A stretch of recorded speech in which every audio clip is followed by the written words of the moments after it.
Hey all, this is another video I'm going to make before I kick off for the night. I have noticed the last frame of Emeek's thing here, he has a little thing saying why he thinks Apple's good. And I actually want to comment on this thing a little bit just for my audience.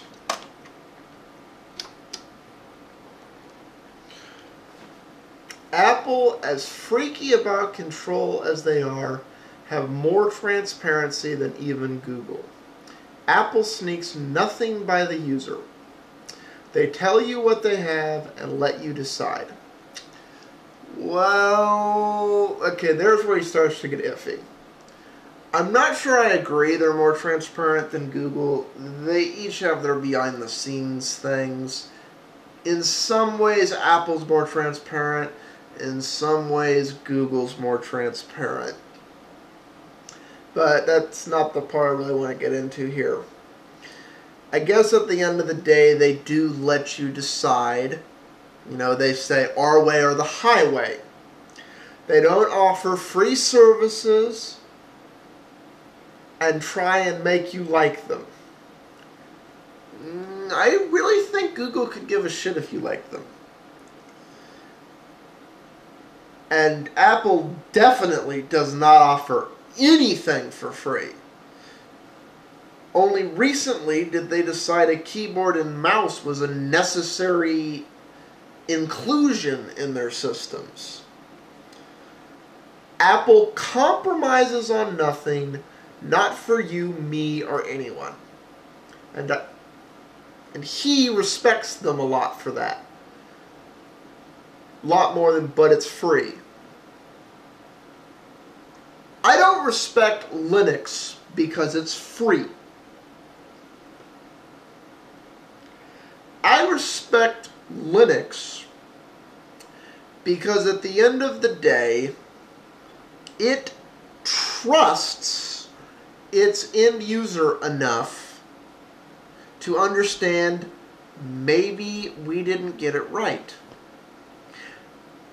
Most Linux distros have enough faith, even the paid ones, have enough faith in their product not to put it in a steel barbed wire cage. That's my big problem with Apple. My two big problems with Apple are as follows. A, I hate the UI, which is why I also hate all GNOME Linux distros. I cannot stand that style of user interface. Something about it bugs me. But what I hate more is the fact that Apple does not trust their users. They don't trust the people developing for them. They don't trust anyone.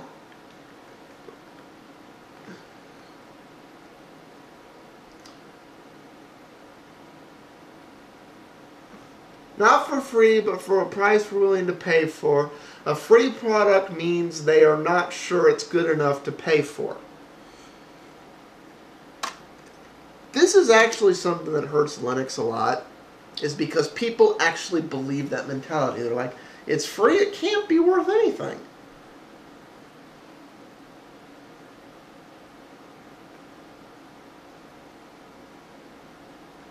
I don't know how to explain that if you haven't tried Linux. I don't. It was like, if you actually try Linux and give it a run and you like it, and you get to like the way some of the ways Linux does things, you're like, you know, I don't care if this stays free or if it goes paid. I like it. I'm going to go this way.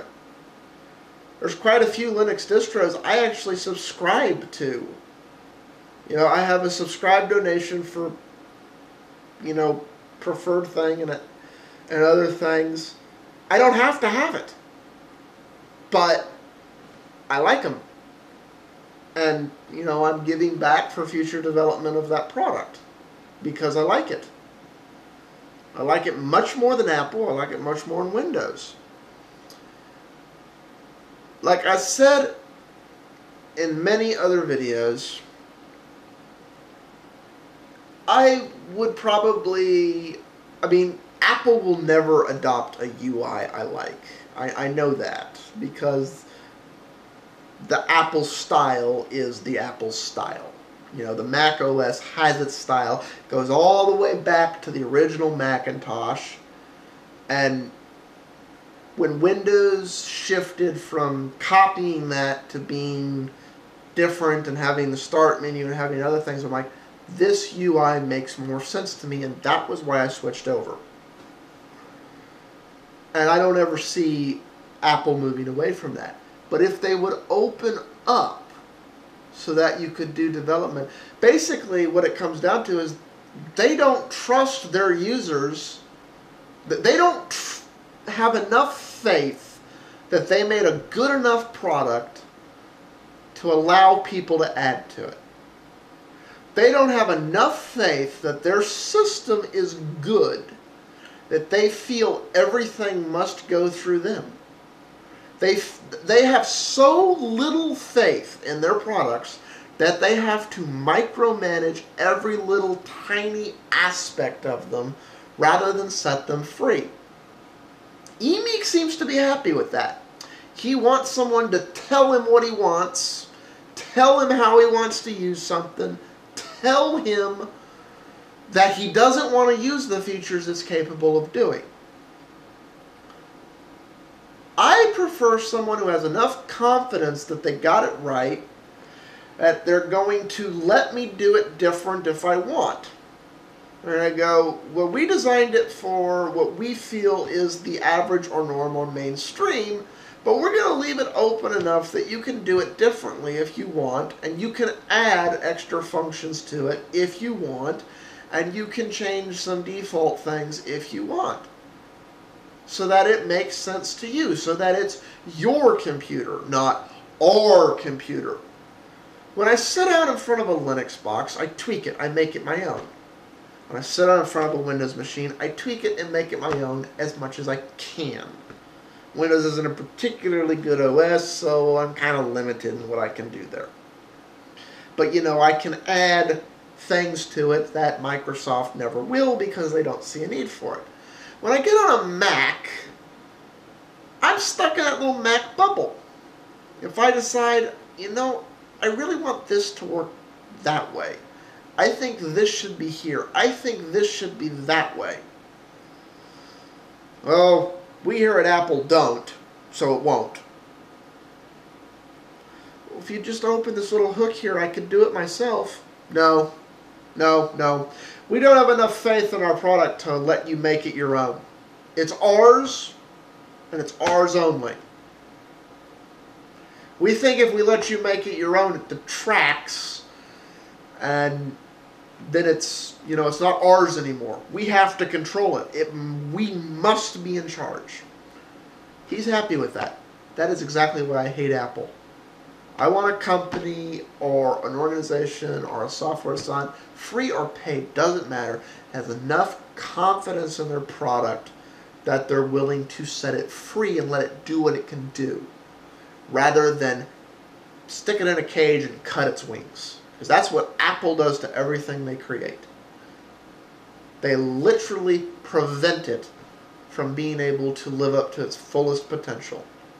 And it's really sad. Because a lot of the stuff Apple makes could be great if Apple would get the fuck out of its way. So, peace out all.